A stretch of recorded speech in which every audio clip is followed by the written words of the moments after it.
ಎಲ್ರಿಗೂ ನಮಸ್ಕಾರ. ಇನ್ಫೋಸ್ಟ್ರೀಮ್ ಯೂಟ್ಯೂಬ್ ಚಾನಲ್ಗೆ ಮತ್ತೊಮ್ಮೆ ಸ್ವಾಗತ. ಈ ವಿಡಿಯೋದಲ್ಲಿ ನಾವು ಇನ್ನೊಂದು ಪ್ರಾಬ್ಲಮ್ ಅನ್ನ ಡಿಸ್ಕಸ್ ಮಾಡ್ತಾ ಹೋಗೋಣ, ಲ್ಯಾಮಿಸ್ ಥಿಯರಂ ಮೇಲೆ. ಸೊ ಇದರಲ್ಲಿ ಅವರು ಡಯಾಗ್ರಾಮ್ ಅನ್ನ ಕೊಟ್ಟಿಲ್ಲ, ಸೊ ನಾವೇ ಬಿಡಿಸ್ಕೋಬೇಕು. ಕ್ವಶನ್ ಏನ್ ಹೇಳ್ತಾ ಇದ್ದಾರೆ, a ball weights 150 newton is suspended vertically by a string attached to the ceiling. Find the magnitude of the force which should be applied horizontally which will make the string incline at 120 degree to the direction of the force. Also determine the tension in the string. So ಇವಾಗ ಈ ತರ ಹೇಳಿದ್ರೆ ನಿಮಗೆ ಅರ್ಥ ಆಗ್ತಾ ಹೋಗಲ್ಲ, diagram ಅನ್ನ ಬಿಡಿಸಿದ್ರೆ ಈಸಿಯಾಗಿ ಅರ್ಥ ಆಗ್ತಾ ಹೋಗುತ್ತೆ. ಈಗ ಒಂದು ಸೀಲಿಂಗ್ ಇದೆ, ಸೊ ದಿಸ್ ಈಸ್ ಸೀಲಿಂಗ್, ಸರಿನಾ? ಸೊ ಈ ಸೀಲಿಂಗಿಗೆ ಏನ್ ಮಾಡಿದ್ದಾರೆ, ಒಂದು ಬಾಲ್ ಅನ್ನ ಕಟ್ಟಿದ್ದಾರೆ, ದಿಸ್ ಈಸ್ ಬಾಲ್. ಈ ಬಾಲಿನ ವೆಯ್ಟ್ ಎಷ್ಟು? 150 ನ್ಯೂಟನ್, ಸರಿನಾ? ವೆಯ್ಟ್ ಎಷ್ಟು? 150 ನ್ಯೂಟನ್ ಇರುವಂತಹ ಒಂದು ಬಾಲ್ ಅನ್ನ ಕಟ್ಟಿದ್ದಾರೆ. ಈ suspended vertically by a string attached to the ceiling, ಸರಿನಾ? ಒಂದು ಸ್ಟ್ರಿಂಗ್ ಮುಖಾಂತರ ಅಟ್ಯಾಚ್ ಮಾಡಿದ್ದಾರೆ.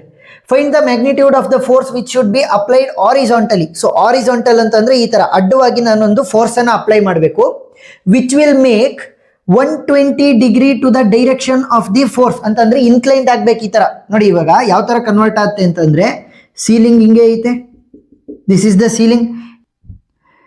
ನಾನು ಒಂದು ಫೋರ್ಸ್ ಅನ್ನ ಅಪ್ಲೈ ಮಾಡಿದ ತಕ್ಷಣ ಆ ಫೋರ್ಸಿನ ಡೈರೆಕ್ಷನ್ ಅಲ್ಲಿ, ಅಂದ್ರೆ ಡೈರೆಕ್ಷನ್ ಆಫ್ ದಿ ಫೋರ್ಸ್ ಈ ತರ ಇರುತ್ತೆ. Horizontal force 120 degree inclined angle ಅನ್ನ ಮಾಡುತ್ತೆ. ಸೊ ಇನ್ನ ಕೆಳಗಡೆ ಹಂಗೆ ಇರುತ್ತೆ, ಸರಿನಾ? ಈ ಒಂದು ಬಾಲ್ ಹಂಗೆ ಇರುತ್ತೆ, ಈ ತರ ಸ್ಟ್ರೈಟ್ ಆಗಿ ಇರುತ್ತೆ. ಬಟ್ ಈ ತರ ಒಂದು ಫೋರ್ಸ್ ಹಾಕಿದಾಗ ಇಲ್ಲಿ ಈ ಒಂದು ಸ್ಟ್ರಿಂಗ್ ಇದೆಯಲ್ಲ, ಇಲ್ಲಿವರೆಗೂ ಕೂಡ ಹಾರಿಜಾಂಟಲ್ ಆಗಿ 120 ಡಿಗ್ರಿ ಆಂಗಲ್ ಅನ್ನ ಕ್ರಿಯೇಟ್ ಮಾಡುತ್ತೆ ಅಂತ ಹೇಳ್ತಾ ಇದ್ದಾರೆ. ಅಂತಂದ್ರೆ ಇದಕ್ಕೊಂದ್ಸಲಿ ಹಿಂಗೆ ಗುದ್ದಿದಂಗೆ, ಸೊ ಗುದ್ದಿದ ತಕ್ಷಣ ಅರ್ಧ ಮಾತ್ರ ಹೋಗುತ್ತಲ್ಲೋ, ಇನ್ನು ಉಳಿದಿರೋದು ಸ್ಟ್ರೈಟ್ ಆಗಿ ಇರುತ್ತಲ್ಲ, ಆ ತರ. ಸೊ ಬಾಲ್ ನಿಂದು ವೆಯ್ಟ್ ಎಷ್ಟಿದೆ ನಮಗೆ? 120 ನ್ಯೂಟನ್, 150 ನ್ಯೂಟನ್ ಅಂತ ಕೊಟ್ಟಿದ್ದಾರೆ. ಸೊ ಈಗ ನಾನು ಏನ್ ಮಾಡ್ಬೇಕು ಅಂತಂದ್ರೆ, ಈ ಫೋರ್ಸ್ ಪಿ ಅಂತ ತಗೊಂತ ಹೋಗೋಣ. ಈ ಫೋರ್ಸ್ ಪಿ ವ್ಯಾಲ್ಯೂನ ಕಂಡುಹಿಡಿಬೇಕು. ಮತ್ತೆ ಟೆನ್ಷನ್ ಇನ್ ದ ಸ್ಟ್ರಿಂಗ್ ಅಂತ ಅಂದ್ರೆ ಇಲ್ಲಿಂದ ಇಲ್ಲಿವರೆಗೂ ಇರುವಂತ ಟೆನ್ಷನ್, ಮತ್ತೆ ಇಲ್ಲಿಂದ ಇಲ್ಲಿವರೆಗೂ ಇರುವಂತ ಟೆನ್ಷನ್ ಹೆಂಗ್ ಕಂಡುಹಿಡಿಯೋದು ಬೇಡ, 150 ಆಲ್ರೆಡಿ ಕೊಟ್ಟಿದ್ದಾರೆ. ಸೊ ಇಲ್ಲಿಂದ ಇಲ್ಲಿವರೆಗೂ ಇರುವಂತ ಟೆನ್ಷನ್ ಅನ್ನ ಕಂಡುಹಿಡಿಬೇಕಾಗತ್ತೆ. ಸೊ ಯಾವ ರೀತಿ ಅಂತ ಸ್ಟೆಪ್ ಬೈ ಸ್ಟೆಪ್ ಹೇಳ್ಕೊಡ್ತಾ ಹೋಗ್ತೀನಿ. ಫಸ್ಟ್ ನಿಮ್ ಕೆಲಸ ಏನು ಅಂತಂದ್ರೆ, ಫ್ರೀ ಬಾಡಿ ಡಯಾಗ್ರಾಮ್ ಅನ್ನ ಬರೆಯೋದು. ಸೊ ಈ ಒಂದು ಡಯಾಗ್ರಾಮ್ ಅನ್ನ ಬಿಡಿಸ್ಕೊಳ್ಳಿ. ಸೊ ಈ ತರ ಮಾರ್ಕ್ ಮಾಡಿ. ಫಸ್ಟ್ ಈ ತರ ಇತ್ತು, ನಾನು ಫೋರ್ಸ್ ಅನ್ನು ಅಪ್ಲೈ ಮಾಡಿದಾಗ ಈ ತರ ಕನ್ವರ್ಟ್ ಆಗಿದೆ. ಈಗ ಫಸ್ಟ್ ಫ್ರೀ ಬಾಡಿ ಡಯಾಗ್ರಾಮ್ ಅನ್ನ ಬರೀತೀನಿ. ಸೊ ಫಸ್ಟ್ ಸ್ಟೆಪ್ ಏನು? Free body diagram for the joint. Joint ಅಂತ ಅಂದ್ರೆ ಈ ಒಂದು ಜಾಯಿಂಟ್ ಇದೆಯಲ್ಲ, ಇಲ್ಲೇ ಅಲ್ವಾ ಫೋರ್ಸ್ ಅಪ್ಲೈ ಆಗ್ತಾ ಇರೋದು. ಸೊ ಫೋರ್ಸ್ ಅಪ್ಲೈ ಆದ ತಕ್ಷಣ ಏನಾಯ್ತು? 120 ಡಿಗ್ರಿ ಆಂಗಲ್ ಕ್ರಿಯೇಟ್ ಆಯ್ತು along the direction of the force. So ಈ ಒಂದು ಜಾಯಿಂಟ್ ಅಲ್ಲಿ ನಾವು ಫ್ರೀ ಬಾಡಿ ಡಯಾಗ್ರಾಮ್ ಅನ್ನ ಬರೀಬೇಕು. ಯಾವ ರೀತಿ ಬರೆಯೋದು? ಆ ಒಂದು ಪಾಯಿಂಟ್ ಮತ್ತೆ ಯಾವ್ಯಾವ ಡೈರೆಕ್ಷನ್ ಅಲ್ಲಿ ಇದಾವೆ ಅದೇ ಡೈರೆಕ್ಷನ್ ಅಲ್ಲಿ ತಗೋಬೇಕು, ಈ ತರ. ಸೊ ಈಗ ನೋಡಿ, ನಾವೇನ್ ಮಾಡ್ತೀವಿ ಅಂತಂದ್ರೆ, ಫ್ರೀ ಬಾಡಿ ಡಯಾಗ್ರಾಮ್ ಅನ್ನ ಬರಿಬೇಕಾದ್ರೆ ಟೆನ್ಷನ್ ಅನ್ನ ಔಟ್ವರ್ಡ್ಸ್ ತೋರಿಸ್ತಾ ಹೋಗ್ತೀವಿ, ಔಟ್ವರ್ಡ್ಸ್, ಸರಿನಾ? ಸೊ ಇದ್ರ ವ್ಯಾಲ್ಯೂ ಏನಿದೆ? ಪಿ ಇದೆ. ನೆಕ್ಸ್ಟ್ ಇಲ್ಲೂ ಅಷ್ಟೇ ಔಟ್ವರ್ಡ್ಸ್. ಸೊ ಇದ್ರದ್ದು ವ್ಯಾಲ್ಯೂ ನಾನು T1 ಅಂತ ತಗೊಂತೀನಿ, ಟೆನ್ಷನ್ 1 ಅಂತ. ನೆಕ್ಸ್ಟ್ ಇದ್ರ ವ್ಯಾಲ್ಯೂ ಈ ತರ ಕೆಳಗಡೆ ಬರ್ತಾ ಹೋಗುತ್ತೆ. ಸೊ ಇದ್ರದ್ದು ವ್ಯಾಲ್ಯೂ ಆಲ್ರೆಡಿ ಗೊತ್ತಿದೆ, ಎಷ್ಟು? 150 ನ್ಯೂಟನ್. ಸೊ ವ್ಯಾಲ್ಯೂ ಗೊತ್ತಿದ್ರೆ ಅದನ್ನೇ ಬರಿಬೇಕು. 150 ನ್ಯೂಟನ್, ಇದು ಟೆನ್ಷನ್ T1 ಅಥವಾ ಟೆನ್ಷನ್ T ಅಂತಾನೆ ತಗೊಂತ ಹೋಗಿ. ಇದು ಪಿ ವ್ಯಾಲ್ಯೂ. ಪಿ ಅಂತಂದ್ರೇನು? ಫೋರ್ಸ್. ಸೊ ಇಲ್ಲಿ 120 ಡಿಗ್ರಿಯಿಂದ ಇನ್ಕ್ಲೈನ್ಡ್ ಆಗಿದೆ. ಈಗ ನಾನು ಫ್ರೀ ಬಾಡಿ ಡಯಾಗ್ರಾಮ್ ಬರ್ದಾದ್ಮೇಲೆ ಇದಕ್ಕೆ ನಾನು ಲ್ಯಾಮಿಸ್ ಥಿಯರಮ್ ಅನ್ನ ಅಪ್ಲೈ ಮಾಡ್ಬೋದೋ ಇಲ್ವೋ ಅಂತ ನಾವು ಡಿಸೈಡ್ ಮಾಡ್ಕೋಬೇಕು. ಸೊ ನಾನು ಇಲ್ಲಿ ಬರೆಯೋದನ್ನ ಎಕ್ಸಾಮ್ ಅಲ್ಲಿ ಬರೆಯಕ್ಕೆ ಹೋಗ್ಬೇಡ್ರಿ. 3 ಕಂಡೀಷನ್ಗಳು ಬರ್ತವೆ ಲ್ಯಾಮಿಸ್ ಥಿಯರಮ್ ಅನ್ನ ಅಪ್ಲೈ ಮಾಡಬೇಕು ಅಂದ್ರೆ. ಏನು? 3 ಕನ್ಕರೆಂಟ್ ಫೋರ್ಸಸ್ಗಳು ಇರಬೇಕು. 3 concurrent forces. So concurrent forces ಅಂತ ಅಂದ್ರೆ ಒಂದೇ ಪಾಯಿಂಟ್ ಅಲ್ಲಿ ಅವು ಮರ್ಜ್ ಆಗಿರ್ಬೇಕು. ನೋಡಿ, ಇದು ಕೂಡ ಇಲ್ಲಿ ಮರ್ಜ್ ಆಗಿದೆ, ಇದು ಕೂಡ ಮರ್ಜ್ ಆಗಿದೆ, ಇದು ಕೂಡ ಮರ್ಜ್ ಆಗಿದೆ. ಅಂದ್ರೆ ಒಂದೇ ಪಾಯಿಂಟ್ ಇಂದ ಒರಿಜಿನೇಟ್ ಆಗಿರುವಂತಹ ತರ ಫೋರ್ಸಸ್ಗಳು ಇರಬೇಕು. ಸೊ 3 ಕನ್ಕರೆಂಟ್ ಫೋರ್ಸಸ್ ಇದೆಯಾ? ಎಸ್ ಇದೆ. ನೆಕ್ಸ್ಟ್ ಸೇಮ್ ಡೈರೆಕ್ಷನ್ ಇರಬೇಕು ಫೋರ್ಸ್ಗಳದ್ದು. ಸೇಮ್ ಡೈರೆಕ್ಷನ್ ಅಂತಂದ್ರೆ ನೋಡಿ, ಇಲ್ಲಿ ಈ ಒಂದು ಫೋರ್ಸ್ ಹೊರಗಡೆ ಹೋಗ್ತಾ ಇದೆ, ಟೆನ್ಷನ್ ಫೋರ್ಸ್ ಹೊರಗಡೆ ಹೋಗ್ತಾ ಇದೆ, 150 ನ್ಯೂಟನ್ ಫೋರ್ಸ್ ಹೊರಗಡೆ ಹೋಗ್ತಾ ಇದೆ. ಅಂದ್ರೆ ಈ ಒಂದು ಪಾಯಿಂಟ್ ಅನ್ನ ರೆಫರೆನ್ಸ್ ಆಗಿತ್ತು ಅಂದ್ರೆ ಆ ಒಂದು ಪಾಯಿಂಟ್ ಇಂದ ಎಲ್ಲವೂ ಕೂಡ ಹೊರಗಡೆ ಹೋಗ್ತಾ ಇದಾವೆ, ಅಂದ್ರೆ ದೂರ ಹೋಗ್ತಾ ಇದಾವೆ. ಸೊ ಸೇಮ್ ಡೈರೆಕ್ಷನ್ ಆದಂಗಾಯ್ತು. ಒಂದು ಒಳಗಡೆ ಬರೋದು, ಒಂದು ಹೊರಗಡೆ ಹೋಗೋದು ಆಗ್ತಾರ ಇರಬಾರ್ದು.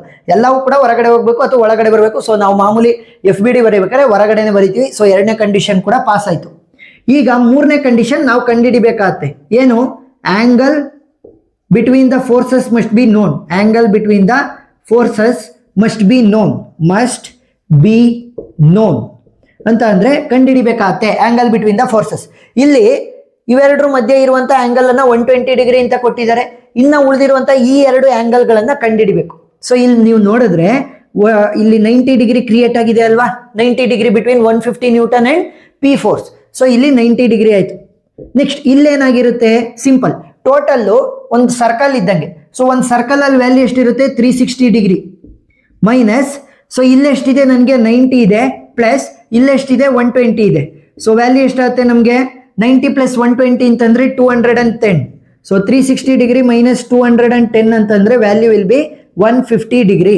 ಸೊ ಇಲ್ಲಿ ಇರುವಂತಹ ಡಿಗ್ರಿ ಎಷ್ಟು, 150 ಡಿಗ್ರಿ. ಸೊ ಈಗ ಆಂಗಲ್ ಬಿಟ್ವೀನ್ ದ ಫೋರ್ಸಸ್ ಅನ್ನು ಕೂಡ ನಾವು ಕಂಡುಹಿಡಿದಿದ್ವಿ.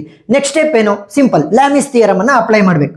So by using Lami's theorem. So Lami's theorem ಅನ್ನು ಅಪ್ಲೈ ಮಾಡ್ಬೇಕಾದ್ರೆ ಇನ್ನೊಂದು ಮೇಜರ್ ಪಾಯಿಂಟ್ ಏನು ಅಂದ್ರೆ, ಇಲ್ಲಿ ನೋನ್ ಫೋರ್ಸ್ ಇರುತ್ತಲ್ಲ, ನೋನ್ ಫೋರ್ಸ್ ಅಂತಂದ್ರೇನು, ಅದ್ರ ವ್ಯಾಲ್ಯೂ ಆಲ್ರೆಡಿ ಗೊತ್ತಿದೆ ಅನ್ನುವಂಥ ಫೋರ್ಸ್ 150 ನ್ಯೂಟನ್ ಆಲ್ರೆಡಿ ಗೊತ್ತಲ್ವಾ, ಅದು ಮಧ್ಯ ಬರೋ ರೀತಿ ಬರಿಬೇಕು. ಸೊ ಇಲ್ಲಿ ಟಿ ಅನ್ನ ತಗೊಂತ ಹೋಗ್ತೀನಿ, divided by sine of the opposite angle. Opposite angle ಯಾವ ರೀತಿ ಬರೆಯೋದು ಅಂತ ಹೇಳ್ಕೊಡ್ತೀನಿ. Next which will be equal to ಮಧ್ಯದಲ್ಲಿ 150 ನ್ಯೂಟನ್ ತೊಳಿ, ಅಂದ್ರೆ ನೋನ್ ಫೋರ್ಸ್, ಗೊತ್ತಿರುವಂತಹ force, whole divided by sine of the opposite angle, which will be equal to next ಯಾವ್ದು ಇರುವಂತದ್ದು, force P, whole divided by sine of opposite angle. ಈಗ T ಇದೆ ಅಲ್ವಾ, ಈ ಒಂದು ಫೋರ್ಸ್ಗೆ ಆಪೋಸಿಟ್ ಏನು, ಇದು ಈ ಕಡೆ ಹೋಗ್ತಾ ಇದೆ, ಅದರ ಆಪೋಸಿಟ್ ಗೆ ಬಂದ್ರೆ 90 ಡಿಗ್ರಿ ಇದೆ. ಸೊ ಆಪೋಸಿಟ್ ಆಂಗಲ್ ಅನ್ನ ಬರಿಬೇಕು, 90 ಡಿಗ್ರಿ. ನೆಕ್ಸ್ಟ್ 150 ನ್ಯೂಟನ್ ಇದೆ, ಸೊ ಇದರ ಆಪೋಸಿಟ್ ಹಿಂಗ್ ಹೋಗ್ತಾ ಹೋದ್ರೆ ಎಷ್ಟಿದೆ ಡಿಗ್ರಿ, 120 ಡಿಗ್ರಿ. ನೆಕ್ಸ್ಟ್ ಪಿ ಇದೆ, ಸೊ ಅದರ ಆಪೋಸಿಟ್ ನೀವು ಬಂದ್ರೆ ಎಷ್ಟಿದೆ, 150 ಡಿಗ್ರಿ. ಸರಿನಾ? ಇವಾಗ ಏನ್ ಮಾಡ್ತೀನಿ ಅಂತಂದ್ರೆ ಇವೆರಡನ್ನ ಒಂದ್ಸಲಿ ಈಕ್ವೇಟ್ ಮಾಡ್ಕೊಂಡು ಟಿ ವ್ಯಾಲ್ಯೂನ ಕಂಡುಹಿಡ್ಕೊಂತೀನಿ. ನೆಕ್ಸ್ಟ್ ಇವೆರಡನ್ನ ಈಕ್ವೇಟ್ ಮಾಡ್ಕೊಂಡು ಪಿ ವ್ಯಾಲ್ಯೂನ ಕಂಡುಹಿಡ್ಕೊಂತೀನಿ ಅಷ್ಟೇ. ಫಸ್ಟ್ ಟಿ ವ್ಯಾಲ್ಯೂ ಕಂಡುಹಿಡ್ಕೊಳ್ಳೋಣ. T by sine 90 degree will be equal to 150 whole divided by sine 120 degree. ಸರಿನಾ? ಟಿ ವ್ಯಾಲ್ಯೂ ಬೇಕು, ಸೊ ಸೈನ್ 90 ಡಿಗ್ರಿನ ಆ ಕಡೆ ಕಳಿಸ್ತೀನಿ.